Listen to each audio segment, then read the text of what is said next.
മര്യാദയ്ക്ക് ഞാൻ ചോദിച്ചു ഇന്ന് പുറത്ത് പോകുന്നുണ്ടെന്നോ. അപ്പോൾ പറഞ്ഞു ഇല്ലയെന്ന്.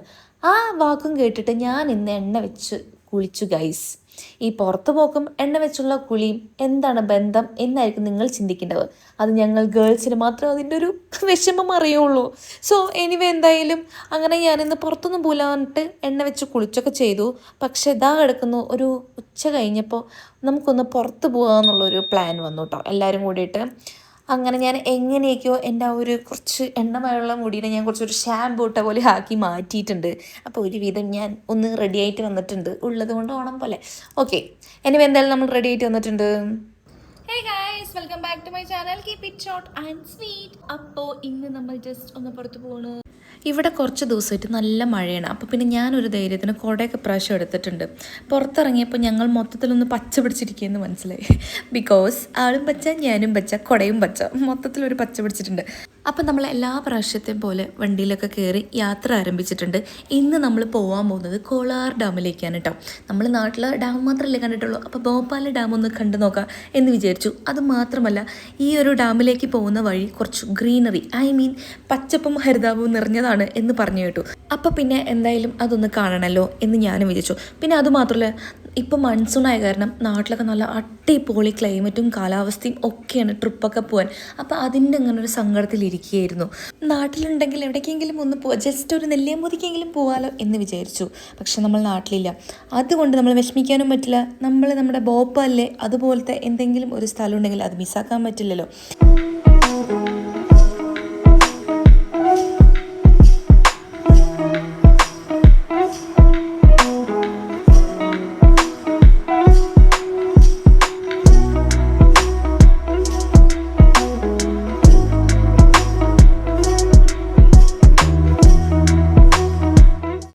ഏകദേശം ഒരു 1.5 മണിക്കൂർ റണ്ണിങ് ഉണ്ട് കേട്ടോ കോളാർ ഡാമിലേക്ക്. അപ്പോൾ നമ്മൾ ആ ഡാമിലേക്ക് പോകുന്നതിൻ്റെ മെയിൻ എൻട്രി ഗേറ്റാണ് ഇപ്പോൾ നിങ്ങൾ കണ്ടു കഴിഞ്ഞത്. അതിൻ്റെ ആ ഒരു റൈറ്റ് സൈഡിൽ പുലിൻ്റെയും ടൈഗറിൻ്റെ ഒക്കെ ഫോട്ടോ വെച്ചിട്ടുണ്ട്. ബിക്കോസ് നമ്മളൊരു കാട് പോലത്തെ സ്ഥലത്തിൽ കൂടെയാണ്, കാട് പോലത്തെ എന്നല്ല, പക്ക ഒരു കാടിൻ്റെ സെൻറ്ററിൽ കൂടെയാണ് പോകുന്നത്. ഇവിടെ കുറച്ച് ജനവാസവും കാര്യങ്ങളൊക്കെ ഉണ്ടെങ്കിലും ഇതുപോലെ മൃഗങ്ങളുടെ ശല്യം ഉണ്ട് എന്ന് പറഞ്ഞിട്ട് കുറേ പോസ്റ്ററൊക്കെ വെച്ചിട്ടുണ്ട് കേട്ടോ. അങ്ങനെ വലിയ മൃഗങ്ങളെയൊന്നും കണ്ടില്ല കേട്ടോ. കുറേ കുരങ്ങന്മാരുണ്ടായിരുന്നു വഴിയോരത്തൊക്കെ, കുറേ അതിനെ കണ്ടു. അല്ലാതെ ഈ പേടിപ്പിക്കുന്ന പുലിയും സിംഹം കരടി അതൊന്നും ഇല്ല കേട്ടോ. പക്ഷെ അതിൻ്റെയൊക്കെ പോസ്റ്റർ വെച്ചിട്ടുണ്ട്. അപ്പോൾ നമ്മൾ ഇതുപോലെ വരുമ്പോൾ റൈറ്റ് സൈഡിൽ ചോളം ഇതുപോലെ ചുട്ടു കൊടുക്കുന്നു, അവരുടെ ദേശീയ ചോളം. അപ്പോൾ പിന്നെ അതൊന്ന് കഴിക്കാമെന്ന് വിചാരിച്ചു. പിന്നെ നല്ലൊരു ആംബിയൻസും കൂടി ആയിരുന്നു അവിടെ.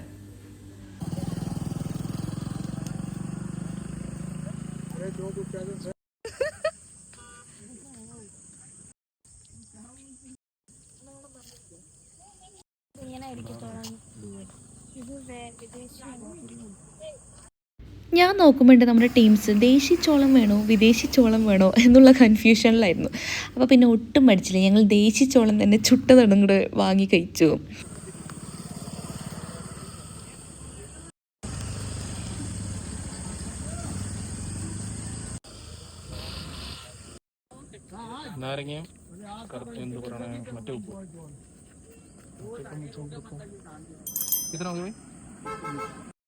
ഞാൻ ആലോചിക്കുന്നു ഈ ദേശീയ ചോളവും വിദേശി ചോളവും തമ്മിലുള്ള വ്യത്യാസം എന്തായിരിക്കുന്നു. ഇനി അത് ആലോചിച്ചിട്ട് നമ്മൾ വിഷയത്തിൽ നിന്ന് തെന്നി മാറണ്ടല്ലോ. കാര്യം എന്തൊക്കെയാണെങ്കിലും നല്ല ടേസ്റ്റ് ആയിരുന്നു കേട്ടോ. അവിടെ ആ ഒരു മസാലൻ്റെ പൊടിയും ആ നാരങ്ങ നീരൊക്കെ ഇങ്ങനെ അതിലിങ്ങനെ തേക്കുമ്പോൾ ഒരു പ്രത്യേക ടേസ്റ്റ് ഉണ്ടായിരുന്നു ദേശീയ ചോളത്തിന്. അപ്പം നമ്മുടെ സന്തോഷ് ജോർജ് സാർ പറയണ പോലെ വലിയ പടുകൂറ്റം വൃക്ഷങ്ങളുള്ള കാടുകളിൻ്റെ ഇടയിലൂടെ ഞങ്ങൾ ഞങ്ങളുടെ മനോഹരമായ യാത്ര വീണ്ടും ആരംഭിച്ചു. കയ്യിൽ ദേശീയ ചോളം ഉള്ളത് കൊണ്ടായിരിക്കും യാത്രയുടെ ഭംഗി ഒന്നും കൂടി ചുമ്മാ പറഞ്ഞതാട്ടോ, ജസ്റ്റ് ഫോർ എ ഫൺ.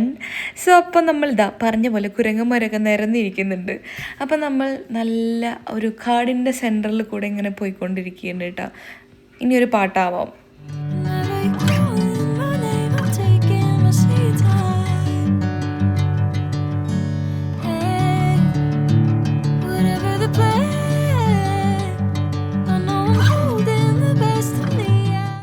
ഈ ഒരു ഡാം എത്തുന്ന തൊട്ട് മുമ്പായിട്ട് ചെറിയൊരു മാർക്കറ്റ് പോലെയുണ്ട് കേട്ടോ. അതായത് അവിടുത്തെ ആൾക്കാരുടെ ചെറിയൊരു ടൗൺ അല്ലെങ്കിൽ ഒരു മാർക്കറ്റ് എന്നൊക്കെ പറയാം. കുറേ കടകളും കാര്യങ്ങളൊക്കെ ഉണ്ട്. അപ്പോൾ നമ്മൾ ആ ഒരു മാർക്കറ്റ് കഴിഞ്ഞ് കുറച്ചും കൂടി മുന്നോട്ട് പോകുമ്പോൾ ചെറിയൊരു ഹെയർ പിൻ കേട്ടോ, വലിയ രീതിയിലല്ല, ഒരു ചെറിയൊരു കയറ്റമുണ്ട്. ആ ഒരു ഹെയർ പിന്ന് കയറിയിട്ട് വേണം നമ്മൾ ആ ഡാമിൻ്റെ ഫ്രണ്ടിലേക്ക് എത്താൻ. ചെറിയൊരു ഹെയർ പിന്നാണെങ്കിൽ നമ്മളൊന്ന് ശ്രദ്ധിച്ച് വേണം പോകാൻ. കുറേ വണ്ടികളും കാര്യങ്ങളൊക്കെ വരുന്നത് തന്നെയാണ്. പക്ഷേ നമ്മൾ ഒരുപാട് ആഗ്രഹിച്ചാണ് ഈ ഡാമിലേക്ക് വന്നെങ്കിലും അവിടെ എത്തിയപ്പോൾ ചെറിയ രീതിയിൽ ഒന്ന് നിരാശപ്പെടേണ്ടി വന്നു. കാരണം വേറൊന്നുമല്ല കേട്ടോ, ആ ഡാമിലേക്ക് ഇറങ്ങുന്നതിൻ്റെ ആ ഗേറ്റ് ക്ലോസ്ഡ് ആയിരുന്നു. അവിടെ എന്തോ ഒരു ഇൻസിഡൻറ്റ് നടന്ന ശേഷം ആ ഒരു ഗേറ്റ് ക്ലോസ്ഡ് ആണെന്നാണ് പറഞ്ഞത്. അതായത് അവിടെ കുട്ടികളെന്തോ കുളിക്കാൻ ഇറങ്ങിയിട്ട് മരണം കാര്യങ്ങൾ എന്തൊക്കെയോ ഉണ്ടായിരുന്നു. അതിന് ശേഷമാണ് ഗേറ്റ് ക്ലോസ്ഡ് ആയി എന്നൊക്കെയാണ് അവിടെ എത്തിയപ്പോൾ അറിഞ്ഞിട്ടുണ്ടായിരുന്നത്. പക്ഷേ ആ ഒരു ഗേറ്റ് ഓപ്പൺ ആണെങ്കിൽ നല്ലൊരു ആംബിയൻസ് നമുക്ക് കിട്ടുമായിരുന്നു. ഈ കാണുന്ന ആ ഒരു വഴി ഉണ്ടല്ലോ, അതിൽ കൂടെ നമുക്ക് ആ അറ്റം വരെയും പോകുമായിരുന്നു. അപ്പോൾ നമുക്ക് ഇതിൻ്റെ ഷട്ടറൊക്കെ അടുത്ത് തന്നെ കാണാൻ പറ്റുമായിരുന്നു. ആ ബ്രിഡ്ജിൽ കൂടെ നടക്കുമ്പോൾ അതുപോലെ തന്നെ നമുക്ക് സൺസെറ്റ് നല്ല ക്ലിയർ ആയിട്ട് അടിപൊളിയായിട്ട് കാണാൻ പറ്റുമായിരുന്നു. പക്ഷെ നമ്മൾക്ക് ഗേറ്റിൻ്റെ പുറത്ത് നിന്ന് കാണാനുള്ളൊരു ഭാഗ്യമാണ് കിട്ടിയത്. പക്ഷെ ഡാമൊക്കെ നല്ല അടിപൊളി ഡാമാട്ടോ, അത്യാവശ്യം നല്ലോണം വലുത് തന്നെയാണ്. അതിൻ്റെ രണ്ട് സൈഡും അത്യാവശ്യം നല്ല സ്പേസും കാര്യങ്ങളൊക്കെ ഉണ്ട്. പിന്നെ അതിൻ്റെ തൊട്ട് താഴെ തോണിയും കാര്യങ്ങളൊക്കെ വെച്ചിട്ടുണ്ട്. അപ്പോൾ അങ്ങനത്തെ പരിപാടികളൊക്കെ അവിടെ ഉണ്ടായിരുന്നു തോന്നുന്നു. എനിവേ എന്തായാലും കാണാനൊക്കെ നല്ല അടിപൊളിയായിരുന്നു, നല്ല കാറ്റായിരുന്നു. ആൾക്കാരൊക്കെ വരുന്നുണ്ട് കേട്ടോ ഇഷ്ടം പോലെ.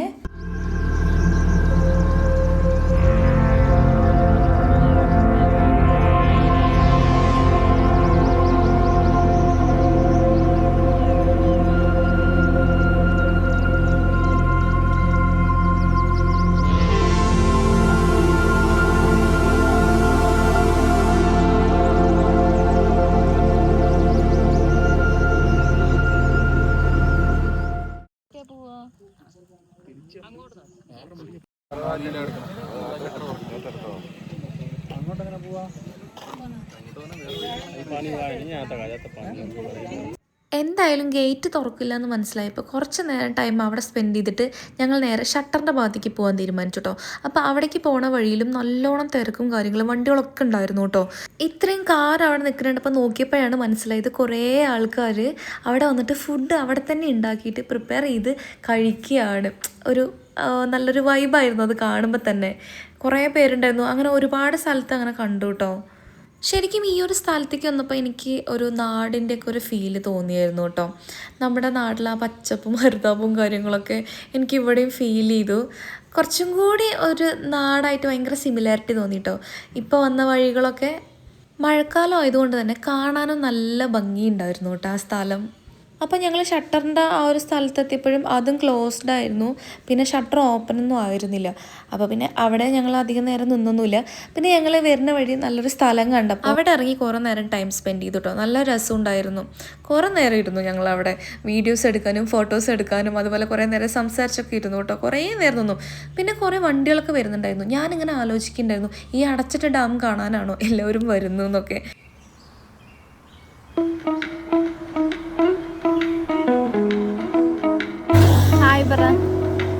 നിന്നെ കാണില്ല, നമ്മൾ കൊടും അപ്പൊ പുലി വരുമല്ലോ.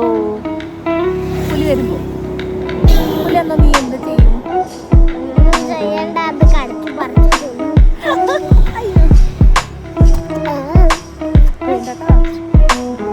ഹലോ ഗൈസ്, ഇവിടെ ഒരാൾ വീഡിയോ എടുത്ത ഒരാള്. എനിക്ക് ഈ ഒരു സ്ഥലം ഭയങ്കര ഇഷ്ടമാണ് കേട്ടോ. കാരണം ഭോപ്പാൽ പൊതുവേ സിറ്റിയാണ്. അപ്പോൾ ആ വണ്ടികളുടെ ബഹളവും തിക്കും തിരക്കും ഒക്കെ ഉള്ള ഒരു സ്ഥലമാണ്. ഇതേ ഭോപ്പാൽ ഇത്രയും പ്രകൃതി മനോഹരമായ ഒരു സ്ഥലം ഉണ്ടാവുമെന്ന് ഞാൻ ഒരിക്കലും വിചാരിച്ചില്ല കേട്ടോ. ഭോപ്പാലിൻ്റെ സിറ്റി ലൈഫ് മടുത്ത് തുടങ്ങുന്നവർക്ക് വന്നിട്ട് ഒന്ന് ചില്ല് ചെയ്യാനും അതുപോലെ തന്നെ ഒന്ന് റിഫ്രഷ് ആവാനും പറ്റിയ ഒരു നേച്ചർ ഫ്രണ്ട്ലി ആയിട്ടുള്ള ഒരു സ്ഥലമാണ് കേട്ടോ ഈ ഒരു കോളാർ ഡാമും അതുപോലെ തന്നെ അതിൻ്റെ ആ ഒരു പരിസരവും കാര്യങ്ങളൊക്കെ. സോ അപ്പോൾ ഞങ്ങൾ തിരിച്ച് വരുമ്പോൾ ഒരു ചെറിയ മഴയും കാര്യങ്ങളൊക്കെ ഉണ്ടായിരുന്നു കേട്ടോ. അങ്ങനെ നമ്മൾ നേരെ ഫുഡൊക്കെ കഴിക്കാൻ കയറി. ഫുഡൊക്കെ കഴിച്ചിട്ടാണ് പിന്നെ നമ്മൾ ഇന്നത്തെ ദിവസം വൈൻഡപ്പ് ചെയ്തത്. അപ്പോൾ അത്രേ ഉള്ളൂ ഇന്നത്തെ ട്രാവലിൻ്റെ വിശേഷം. ഇതുപോലത്തെ വീഡിയോസ് ഇഷ്ടമാണെങ്കിൽ ചാനൽ ഒന്ന് സബ്സ്ക്രൈബ് ചെയ്യുക, ലൈക്ക് ചെയ്യുക, ഷെയർ ചെയ്യുക, കമൻറ്റ് ചെയ്യുക. അപ്പോൾ നെക്സ്റ്റ് ഒരു വീഡിയോ ആയിട്ട് വരാം.